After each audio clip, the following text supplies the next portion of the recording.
बड़ी देर बाद पीछे चलने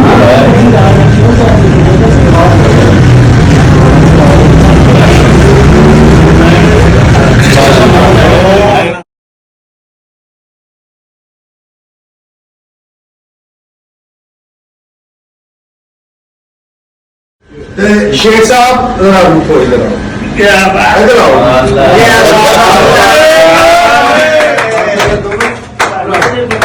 करवानिया ने शोएब साहब की साफ महीना अपने अंदर रखेगा वो अल्लाह को पाएगा। मैं समझना वा कि अगे मैं मैं कहा दोनों ही एक जब भी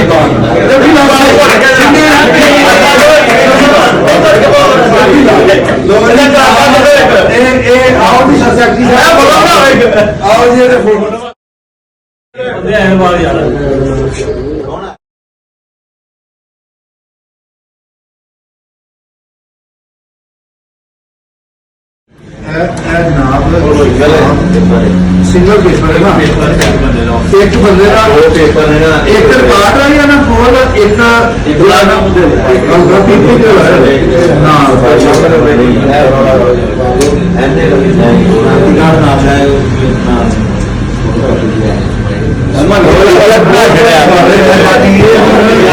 अगे सुस्ती का मुजाहरा नहीं करना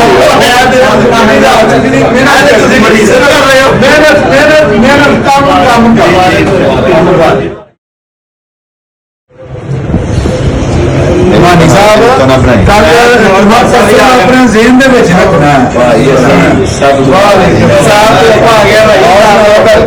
वेलकम आ जाओ। अभी अभी तशरीफ लाए।